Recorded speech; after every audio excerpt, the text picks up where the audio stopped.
శక్తి media ప్రేక్షకులకు నమస్కారం. నేను మీ జర్నలిస్ట్ విక్రమ్. ఫ్రెండ్స్, వెనకాల మన స్క్రీన్లో చూసాం. ఇక్కడ అయ్యప్ప భక్తుల గురించి, మళ్ళీ ఇంకోవైపు లెఫ్ట్ శబరిమల గురించి. నిజంగా ఇప్పుడు ఇది ప్రజెంట్ హాట్ టాపిక్గా ఉంది ఫ్రెండ్స్. ఎందుకంటే ఇక్కడ శబరిమలలో వచ్చేసరికి 16 తారీఖున ఏదైతే మండల పూజలకి ఓపెన్ అయిందో, అప్పుడు 16 తారీఖు నుంచి నిన్నటి వరకు దాదాపుగా 2 లక్షల అయ్యప్ప స్వామి భక్తులు మాలధారణ వేసి వాళ్ళ ఇరుముడిని సమర్పించడం జరిగిందంట. మండల పూజలకే ఈ రికార్డులో ఉంటే ఇంకా మకరవిలక్ అంటే మన మకర సంక్రాంతి వరకు ఏ విధంగా ఉంటుంది ఈసారి భక్తుల రాకడి అనేసి ఒక అంచనా వేయలేకపోతున్నారు అక్కడ టెంపుల్ యాజమాన్యం. అయితే ఇక్కడ నిన్న చూస్తే ఒక దురదృష్టశాకు ఒక భక్తురాలు అక్కడ చనిపోవడం జరిగింది. ఎందుకు విక్రమ్ అక్కడ చనిపోయిందంటే అక్కడ miss management of police and government and travel core దేవస్థానం. నిజంగా అక్కడ ఎందుకు ఇది జరిగిందంటే అక్కడ వచ్చేసరికి చూస్తే ఫ్రెండ్స్, స్టేట్ గవర్నమెంట్ ఎంత అలాట్మెంట్ చేసింది, సెంట్రల్ గవర్నమెంట్ ఎంత అలాట్మెంట్ చేసింది, అసలు వాళ్ళ దగ్గర ఫండ్స్ ఉన్నాయా లేవా, అసలు అయ్యప్ప దేవస్థానం ద్వారా ఈ ట్రావెల్ కోర్ దేవస్థానానికి కానీ రాష్ట్ర గవర్నమెంట్కి కానీ సెంట్రల్ గవర్నమెంట్కి ఏమైనా యూజ్ ఉందా, అసలు వీళ్ళకి ఏమైనా ఫండింగ్ ఇస్తుందా, అయ్యప్ప దేవస్థానం ద్వారా ఫండ్ జనరేట్ చేస్తుందా గవర్నమెంట్కి అనేది ఇప్పుడు మనం చూద్దాం. అయితే ఇక్కడ ఆల్ ఐస్ ఆన్ శబరిమల అనేసి మనం ఈ టాపిక్ని స్టార్ట్ చేస్తున్నాం ఫ్రెండ్స్. ఒకవైపు వచ్చేసరికి మనకి అక్కడ కేరళ సీఎం గారిని, ఇంకోటి వచ్చేసరికి మన భారతదేశ ప్రధాని నరేంద్ర మోడీ గారిని మనం ఇక్కడ సెంటర్ ఆఫ్ అట్రాక్షన్గా చెప్పుకోవచ్చు. ఇంకో మధ్యలో వచ్చేసరికి ఆ అయ్యప్ప స్వామి పడిబెట్లని మనం పెట్టాం. ఈ టైటిల్లో ఆల్ ఐస్ ఆన్ శబరిమల ఎందుకు పెట్టామంటే ఎప్పుడు చూస్తే ప్రతి న్యూస్ అక్కడ చిన్న చీమ చిటుక్కోమన్నా కూడా శబరిమలలో ఒక పెద్ద సెన్సేషన్ అవుతుంది. ఎందుకంటే అక్కడ మాహోల్ అలా క్రియేట్ చేస్తున్నారు, శబరిమల భక్తులకి భయభ్రాంతులు చేస్తున్నారు ఈ సోషల్ మీడియా వేదికగా. నిజంగా ఇది స్వాములకి ఎంత భయభ్రాంతులు చేస్తున్నారంటే సర్వరోగ నివారణ ధనవంత మూర్తివే శరణమయ్యప్ప అని చెప్పేసి ఒక 41 రోజుల వాళ్ళు శరణఘోషలో చెప్పుకుంటున్న ఒక శరణఘోషని వీళ్ళు అవమానం చేస్తూ వీళ్ళు జాగ్రత్తలైన పేరుతో అక్కడ పంపా నదిలో స్నానం చేయకుండా చేస్తున్నారు ఈ so called government. Leftist government వచ్చేసరికి అలా చేస్తుంది. అయితే మోడీ గారిని ఎందుకు పెట్టుకున్నాము విక్రమ్ అంటే ఈ ఫ్యూచర్లో మీకే తెలుస్తుంది మోడీ గారిని ఎందుకు పెట్టినామని. అయితే ఇక్కడ అయితే అసలు ఏం జరుగుతుందో ఒకసారి చూద్దాం ఫ్రెండ్. అయితే రకరకాల న్యూస్ ఛానల్లో ఏం చెప్తున్నాయి, అసలు శబరిమలలో ఏం చెప్తుందో ఒకసారి చూద్దాం. వెళ్లే భక్తులకు ఆ రాష్ట్ర ఆరోగ్య శాఖ ప్రత్యేక అడ్వైజరీ జారీ చేసింది. బ్రెయిన్ ఫీవర్ కేసులు నమోదవుతున్న నేపథ్యంలో అప్రమత్తంగా ఉండాలని సూచించింది.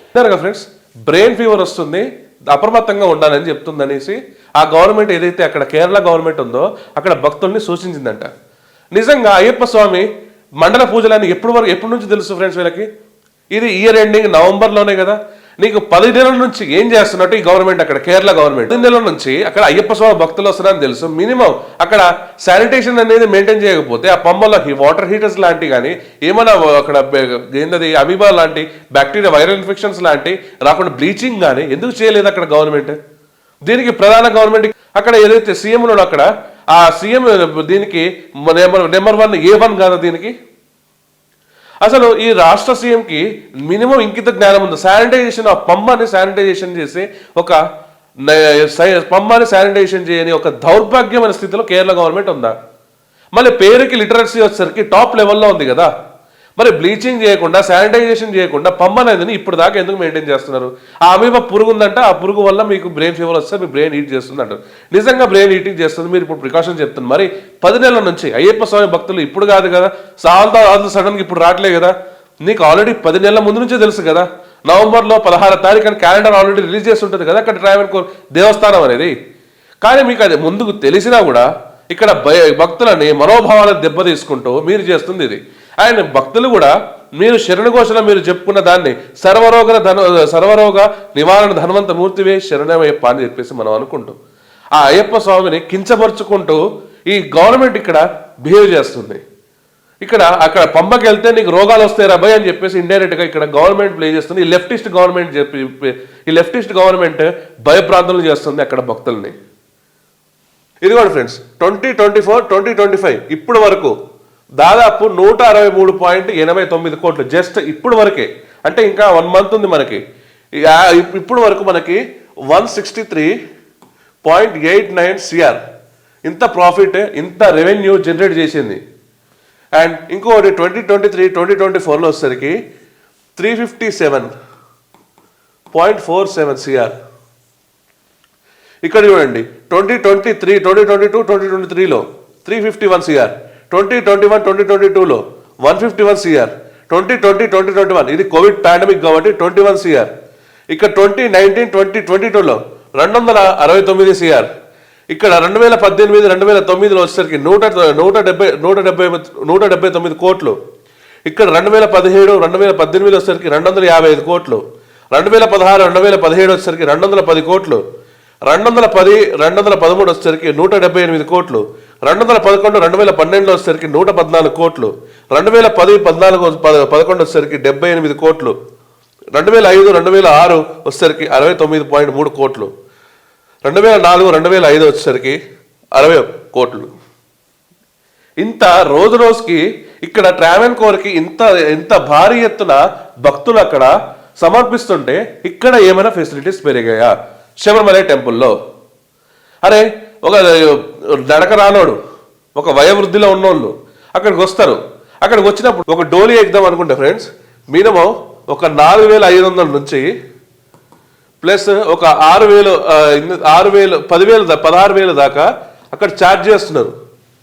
4,500 నుంచి 16,000 దాకా ఒక ఛార్జ్ చేస్తున్నారు రౌండ్ ట్రిప్కి. అంటే అక్కడ ఒక సామాన్య పేద వ్యక్తి అక్కడ వస్తే ఏమవుతుంది? అక్కడ వెళ్ళగలడా ఆ శబరిమల అయ్యప్ప స్వామి టెంపుల్కి? ఎట్లయితే పళనిమలలో రోప్వే పెట్టారో ఆ రోప్వే కూడా ఇక్కడ ఎవరైతే నడవలేని వాళ్ళు ఉంటారో, ఒకవేళ ఇక్కడ ఏదైతే 60 సంవత్సరాల పై ఉన్న వ్యక్తులు ఎవరైతే ఉన్నారో వాళ్ళకి ఆ రోప్వే పెడితే ఒక సర్జరికల్స్ జరిగి వాళ్ళకి ఫిజికల్ హ్యాండిక్యాప్ట్ వాళ్ళకి, ఇక్కడ సర్జరీ జరిగిన నడవలేని స్థితిలో ఉన్న వాళ్ళకి, అండ్ ఇంకా హార్ట్ పేషెంట్స్కి, ఇలాంటి కార్డియక్ పేషెంట్స్కి, ఇలాంటి వాళ్ళకి రోప్వే పెడితే పళనిమలలో పెట్టినట్టు ఇక్కడ ఎందుకు పెట్టట్లేదు ఈ గవర్నమెంట్? ఎప్పటికీ ఇక్కడ కోట్లలో ఏంటంటే దాదాపు 300 ప్రతి సీజన్లో 200 దగ్గర నుంచి 300 కోట్లు ఈజీగా వస్తున్న ఈ ట్రావెన్కోర్ దేవస్థానానికి, ప్రాఫిట్లో ఉన్న ఈ ట్రావెన్కోర్ దేవస్థానానికి ఎందుకు ఇక్కడ భక్తులపై ఖర్చు పెట్టట్లేదు? మళ్ళీ ఇంకోటి ఏంటంటే ఈ ట్రావెన్కోర్కి వచ్చేసరికి మేజర్ ఇక్కడ శబరిమలలోనే ఇన్కమ్ ఉంటుంది. అండ్ ఇంకో మనకి అనంత పద్మనాభ స్వామి మనకి ఏదైతే నీలమాడిగలు ఉన్నాయో అంత అనంత పద్మ నిధి ఉన్నా కూడా ఈ ట్రావెన్కోర్ దేవస్థానం ఇంకా డెఫిసిట్లోనే చూపిస్తూ ఉంటుంది ప్రతి సంవత్సరం లెక్కలకి కూడా. అయితే ఇక్కడ ట్రావెన్కోర్ దేవస్థానం ఏం చెప్తుంది అంటే నేను 1000 టెంపుల్ని మెయింటైన్ చేస్తున్నా అంట. 1000 టెంపుల్లో అక్కడ నీకు గుళ్ళోకి రావట్లేదు కదా. ఇక్కడ శబరిమలకి వచ్చినప్పుడు శబరిమల అమౌంట్ శబరిమలకే పెట్టాలి కదా. 1000 టెంపుల్లో పెడతానని గొప్పలు చెప్పుకోవడం ఎందుకు? సో ఇక్కడ శబరిమలలో అక్కడ పంబాకు కానీ శానిటైజేషన్ కానీ అక్కడ వాటర్ ఫిల్టర్ అక్కడ ఏదైనా ఫిల్టర్స్ కానీ చేయాలనుకుంటే ఇక్కడ నువ్వు చేయవచ్చు కదా. అప్పుడు గవర్నమెంట్ని కూడా ప్రెషరైజ్ చేయొచ్చు కదా మనం. కానీ ఇక్కడ ఇంకోటి ఏంటంటే స్మార్ట్ శబరిమల కింద 1000 కోట్లు వీళ్ళు రిలీజ్ చేశారు, ఏదైతే కేరళ గవర్నమెంట్. ఈ 1000 కోట్లు అసలు ఎక్కడికి పోయిందని కూడా ఇప్పుడు వరకు ఒక క్వశ్చన్ మార్కే కానీ అసలు ఇప్పుడు దాకా అమలైన ఓన్లీ ఇది ట్రావెన్కోర్ దేవస్థానానికి వచ్చి డైరెక్ట్ ఇన్కమ్ ఇది భక్తులు సమర్పించేది. ఇక్కడ ట్రైన్ వచ్చేసరికి మనకి దాదాపు 1703 స్పెషల్ ట్రైన్స్లో వచ్చేసరికి 2,323 కోట్లు. ఏది రైల్వే వాళ్ళకి ట్రెండ్ అది ఇక్కడ 2024 to 2025. ఇక్కడ సీజన్ కంటే 150 కోట్లు పోయిన సీజన్లో వచ్చింది. 6,345 కోట్లు జోన్ యాక్టివల్గా మొన్న జోన్కి south range zone Sabarimala traffic వచ్చినట్టు చెప్పింది. అండ్ ఇక్కడ కోవిడ్ సీజన్లో మినిమం లాస్ ఇక్కడ కానీ పోలేదు. ఇక్కడ మళ్ళీ ఇంకోటి వచ్చేసరికి 2080 ఫ్లడ్లో వచ్చేసరికి డిప్ ఇన్ రెవెన్యూ కొంచెం తగ్గింది. అయితే ఇక్కడ మినిమం టు మినిమం ఇక్కడ దాదాపు 6,000 కోట్లు అయింది. ఇక్కడ 6,000 కోట్ల ప్లేస్ 150 కోట్లు అయింది. ఇక్కడ 2,300 కోట్లు అయింది. ఇప్పుడు దాకా ఇంత ఇన్కమ్ అక్కడ జనరేట్ చేస్తుంటే సెంట్రల్ గవర్నమెంట్ ఏమైనా ఇన్వెస్ట్మెంట్ చేసిందా అనేది చూస్తే ఇప్పుడు మనం తెలుసుకుందాం ఫ్రెండ్స్. సెంట్రల్ గవర్నమెంట్ ఎంత ఇన్వెస్ట్మెంట్ చేసింది ఇప్పుడు దాకా, అయితే స్టేట్ గవర్నమెంట్ ఎంత ఇన్వెస్ట్మెంట్ చేసిందో మనం చూద్దాం ఫ్రెండ్స్ ఒకసారి. 27 కోట్లు, 30 కోట్లు, 30 కోట్లు, 50 కోట్లు, 70 కోట్లు. అండ్ ఇంకోటి ఇది లార్జెస్ట్ 739 కోట్లు ప్యాకేజ్ అని చెప్పి దాంట్లో 200 కోట్లు రోడ్లకేసి 148 నీలక్కల్ పంబ క్యాంప్స్ వేసి అక్కడ ప్రాజెక్ట్స్ చేశారు. అండ్ 28 కోట్లు, 80 కోట్లు, ఇక్కడ 100 కోట్లు, అండ్ 25 కోట్లు, ఇక్కడ 500 కోట్లు మాస్టర్ ప్లాన్ 500 కోట్లు అని చెప్పి అక్కడ ఎంత చేశారంటే మరి యానంకి వచ్చేసరికి 10 నుంచి 15 కోట్లు ఇస్తున్నారు. అంటే 2011లో 1000 కోట్లు అని చెప్పి మాస్టర్ ప్లాన్ అని చెప్పి ఇక్కడ దీనికి ఇట్లా 10 కోట్లు ఇచ్చుకుంటూ పోతున్నారు. అంటే ఇట్లా 10-15 కోట్లు ఇచ్చుకుంటూ పోతే ఇప్పుడు అక్కడ శబరిమల డెవలప్ అవుతుంది. 18.45 కోట్లు. అయితే ఇక్కడ సెంట్రల్ షేర్ వచ్చేసరికి 12.92 కోట్లు. అండ్ ఇక్కడ 40 కోట్లు ప్రపోజ్ చేసారు. 40 కోట్లు ప్రపోజ్ చేస్తే ఇక్కడ క్లీనింగ్ పంబాని 40 కోట్లు ప్రపోజ్ చేస్తే అక్కడ డిపిఆర్ కింద ప్రాజెక్ట్ స్టార్ట్ అయింది. ఇక్కడ మళ్ళీ ఇంకోటి 92 కోట్లు. ఇది ఏంటంటే స్మాల్ కాంపోనెంట్ ఆఫ్ శబరిమల. ఇంకోటి ఏంటంటే 99 కోట్లు original location intent of developing Pamba and సన్నిధానం ఎరుమలై. ఇక్కడ చూడండి ఫ్రెండ్స్ 58 crores. అయితే the central cut off the 100 CR allocation by 45%. అయితే సెంట్రల్కి వచ్చేసరికి 100 crores ఇచ్చిందండి ఫ్రెండ్స్. అయితే దీంట్లో 45% పనులు చేస్తామని చెప్పి దొంగ లెక్కలు చూపించింది ఇక్కడ గవర్నమెంట్. ఈ దొంగ లెక్కలు చూపించడం వల్ల ఇక్కడ సెంట్రల్ గవర్నమెంట్ నెక్స్ట్ వచ్చేసరికి జీరో ఫండింగ్ ఆ లెక్కలు చూపిమని చెప్పి ఇప్పటికి 2 సంవత్సరాల నుంచి మన 2 సీజన్ల నుంచి అడుగుతున్నా ఇక్కడ స్టేట్ గవర్నమెంట్ ఆ లెక్కలు చూపించట్లేదు. అసలు స్టేట్ గవర్నమెంట్ ఎందుకు ఆ లెక్కలు చూపించట్లేదు? వాడిన అని చెప్పింది. వాడినప్పుడు ఆ దేవుడి దగ్గర కూడా ఈ దొంగ లెక్కలు ఏంది అసలు? అయితే ఇప్పుడు స్టేట్ గవర్నమెంట్కి సెంట్రల్ గవర్నమెంట్కి ఎంతెంత ఫండింగ్ వచ్చిందో చూద్దాం. ఇదిగోండి ఇక్కడ చూడండి 40 CR రైల్వేస్లో దాదాపు 40 CR రైల్వేస్లో. ఇది 2022 నుంచి 2023 వరకు 38 CR 40 CR 120 కోట్లు. ఫ్యూయల్లో 80 కోట్లు 120 కోట్లు 80 కోట్లు దాదాపు 160 కోట్లు. ఇక్కడ 118 కోట్లు అంటే దాదాపు 160 కోట్లు ఇక్కడ ఎస్టిమేటెడ్ వాల్యూ వచ్చింది. జస్ట్ ఎస్టిమేటెడ్ వాల్యూనే ఇది. అంటే ఇక్కడ కేంద్ర ప్రభుత్వానికి రాష్ట్ర ప్రభుత్వానికి శబరిమల నుంచి వస్తున్న భక్తుల వల్ల లాభం జరుగుతుంది. కానీ ఇక్కడ శబరిమలకి వచ్చేసరికి ఏమేం జరుగుతుందంటే గుండు సున్నా, జీరో ఒక డెవలప్మెంట్. ఇప్పుడు వరకు ఏదైతే రిటర్న్ రోడ్ స్వాములు కింద దిగుతుంటే ఆ రిటర్న్ రోడ్ వచ్చేసరికి కనీసం వాటర్ ఫెసిలిటీస్ కూడా పెట్టలేదు. అక్కడ వాటర్ ఫెసిలిటీస్ పెట్టక ఆ స్లోప్ వచ్చేసరికి దాదాపు డెడ్ స్లోప్ ఉండడం వల్ల చాలామంది ఇప్పుడు కూడా సఫర్ అవుతూ ఉంటారు దిగేటప్పుడు. అది అయ్యప్ప స్వామి నడిచిన పాదం అనేసి వాళ్ళ వగేరా ఎన్ని రీజన్స్ అయినా చెప్పినా కనీసం మినిమం అక్కడ రోప్ పట్టుకోవడానికి కూడా ఉండదు. అట్లాంటి సిచ్యువేషన్లో అక్కడ ఆ అయ్యప్ప స్లోప్ అనేది ఉంటుంది దిగేటప్పుడు. సో ఇది చాలామంది అబ్జర్వ్ చేస్తారు. కానీ ఎప్పుడు ఇది ఏమవుతుందో ఏమైనా దీని మీద చేస్తే దేవుడు ఏమైనా క్షపిస్తాడో, ఇది దేవుడికి ఇక్కడ భక్తులు ఇచ్చిన డబ్బుల్ని పక్కన పెడితే ఆ డబ్బుల్ని ఎట్లా ఇదంతా దొంగరారిల్లో అక్కడ మనం చూస్తుంటే మొన్ననే ఒక మన ఇన్సిడెంట్ కూడా ఒకటి చూసాం. ఏదైతే ద్వారపాలకులు ఉన్న గోల్డ్ని ఎట్లా మాయం చేశారు. సో ఇక్కడ ఎప్పుడు చూసినా ఇక్కడ కేరళ గవర్నమెంట్ సున్నం కొడుతుంది. కానీ మన దేవుడి విషయంలో కేరళ గవర్నమెంట్ సున్నం కొడుతుంది ఇక్కడ అయ్యప్ప స్వామి విషయంలో. కానీ ఇక్కడ కేరళ గవర్నమెంట్ అయ్యప్ప స్వామిని ఎటువంటి లబ్ధి ఎటువంటి అక్కడ డెవలప్మెంట్ అనేది లేదు. ఏదైనా భక్తులు వాలంటరీగా వాళ్ళు చేయాల్సిందే తప్ప అక్కడ ట్రావెన్కోర్ దేవస్థానం చేయాల్సిందే తప్ప ఇక్కడ స్టేట్ గవర్నమెంట్ ఇన్వాల్వ్మెంట్ అనేది లేదు. ఏదో 20 కోట్లు 30 కోట్లు ఇచ్చుకుంటా పోతే అక్కడ ఏం డెవలప్ అవుతుంది? ఎక్కడ సెక్యూరిటీ ఫోర్స్ అనేది అక్కడ ఇంప్లిమెంట్ అవుతారు?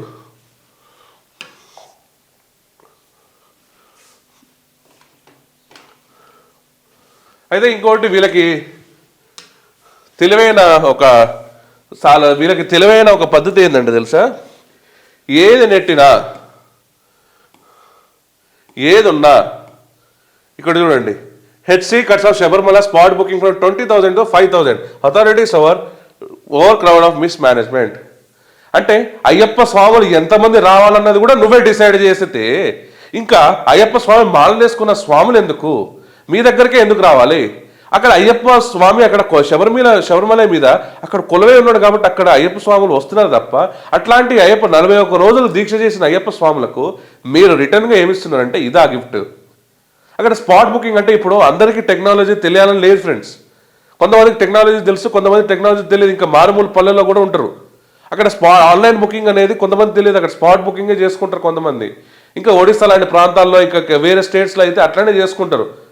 అయితే వీళ్ళకి వచ్చేసరికి ఎప్పుడైతే ఆన్లైన్ స్లాట్ బుకింగ్ కూడా అది సర్వర్లు పనిచేయవు వీళ్ళ గవర్నమెంట్లో, వీళ్ళ ఆన్లైన్ శబరిమల వెబ్సైట్లో అకామిడేషన్ ముట్టుకుంటే వెంటనే అది మొత్తం ఫిల్అప్ అయిపోతాయి. అదేందో మరి రిలీజ్ అయిన నెక్స్ట్ మినిట్ ఫిల్అప్ అయిపోతాయి. అంత క్రష్ ఉంటుందా, అంత రష్ ఉంటుందా? లేకపోతే వీళ్ళు ఏమైనా నెంబర్ దందా చేస్తారా ఇక్కడ మెయిన్గా? అండ్ ఇంకోటి అక్కడ ఒక దౌర్భాగ్యమైన స్థితి ఏంటంటే నిన్న మన ఆంధ్ర తెలుగు భక్తులు అక్కడ వెళ్ళారంట.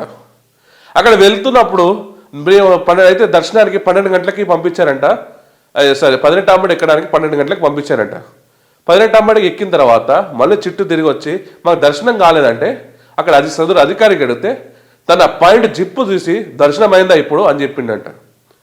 అట్లాంటి ఒక వేస్ట్ ఒక ఏమంటారు దాన్ని, మాలలో ఉన్నాం కాబట్టి ఆ పర్సన్ని మనం తిట్టలేకపోతున్నాం. కానీ కంపల్సరీ ఇది పెద్ద అనర్థానికి దారితీస్తుంది. ఎందుకంటే అయ్యప్ప వచ్చేసరికి నాలో ఉన్నాడు అయ్యప్ప, నీలో ఉన్నాడు అయ్యప్ప. ఇక్కడ తత్వమసి ఆ 18 ఎక్కుతున్న ఆ అర్హత పొందడానికి 41 రోజులు దీక్ష చేస్తారు ఏ భక్తుడైనా. కానీ ఈ విధంగా అక్కడ సిబ్బంది ప్రవర్తిస్తే మాత్రం ఫ్యూచర్లో ఆ అయ్యప్ప ఆగ్రహానికి లోనవ తప్పదు. ఇది 100% చావు దెబ్బ అక్కడ కేరళ గవర్నమెంట్ ఎదురు చూస్తుంది. అక్కడ కేరళ ఏదైతే సిబ్బంది ఉన్నాడో ఆ సిబ్బంది వచ్చేసరికి ఎన్ని దుఃఖాలు లైఫ్ లాంగ్ అనుభవిస్తాడో అది వర్ణాతీతం అని చెప్పేసి చెప్పుకోవచ్చు. సో దయచేసి ఇప్పుడైనా మన సెంట్రల్ గవర్నమెంట్ దీన్ని హ్యాండ్ ఓవర్ చేసుకొని, మన సెంట్రల్ గవర్నమెంట్ ఏదైతే ప్రసాద్ స్కీమ్ కింద ఏదైతే కొన్ని డెవలప్మెంట్ చేస్తున్నాయో ఇది సెంట్రల్ ఫిగర్ కాబట్టి కుంభమేళాలకు కూడా దీనికి ఒక స్పెషల్ స్టేటస్ ఇచ్చి ఈ అయ్యప్ప స్వామి పూజా విధానాల్లో ఏదైతే ఉన్నాయో అది కంపల్సరిగా మీరు అక్కడ జరిపించాలని చెప్పేసి కోరుకుందాం. ఎందుకంటే ఇక్కడ స్టేట్ గవర్నమెంట్ మీద ఎవరికి ఆశ లేదు ఫ్రెండ్స్, ఆశ లేదు. ఎందుకంటే ఇక్కడ మనకి సౌత్ నుంచి మినిస్టర్స్ ఉన్నారు. బండి సంజయ్ గారైనా, కిషన్ రెడ్డి గారైనా, అక్కడ తమిళనాడు వచ్చేసరికి మురుగన్ గారైనా, అక్కడ కేరళ నుంచి ఒక మినిస్టర్ గారైనా, వాళ్ళందరికీ మనం విన్నపిస్తాం ఏంటంటే మన టీడీపీ నుంచి మనకి ఉన్న ఏవియేషన్ మినిస్టర్ అయినా వీళ్ళందరికీ మనం వినమ్రంగా ఏమని కోరుకున్నామంటే మీ అందరికీ, మినిస్టర్స్ అందరికీ, ఇక్కడ సెంట్రల్ గవర్నమెంట్ ఏదైతే ఎన్డీఏ గవర్నమెంట్ ఉందో ఆ ఎన్డీఏ గవర్నమెంట్ సుమోటోగా ఆ గుడిని, శబరిమల ఆలయాన్ని అక్కడ మొత్తం ఈ స్టేట్ గవర్నమెంట్ ఇన్వాల్వ్మెంట్ లేకుండా మీరు హ్యాండ్ ఓవర్ చేయాల్సిందిగా కోరుకుంటున్నాం. ఎందుకంటే ఈ స్టేట్ గవర్నమెంట్ మీద నమ్మకం పోయింది. నిన్న ఆల్రెడీ ఒక మాత చనిపోయింది. ఇట్లా హిందూ దేవాలయాన్ని కాపాడాలనుకుంటే ఇది కేవలం కేంద్ర ప్రభుత్వం వల్లనే అవుతుంది. కాబట్టి కేంద్ర ప్రభుత్వం ఈ శబరిమల ఆలయాన్ని హ్యాండ్ ఓవర్ చేయాల్సిందిగా కోరుకుంటున్నాం. జై హింద్, జై భారత్. ఈ వీడియో కానీ మీకు నచ్చినట్టయితే లైక్ చేయండి, కమెంట్ చేయాల్సిందిగా కోరుకుంటున్నాం. మరియు మన ఛానల్ మీకు నచ్చినట్టయితే సబ్స్క్రైబ్ చేయాల్సిందిగా కూడా కోరుకుంటున్నాం. స్వామి శరణమయ్యప్ప.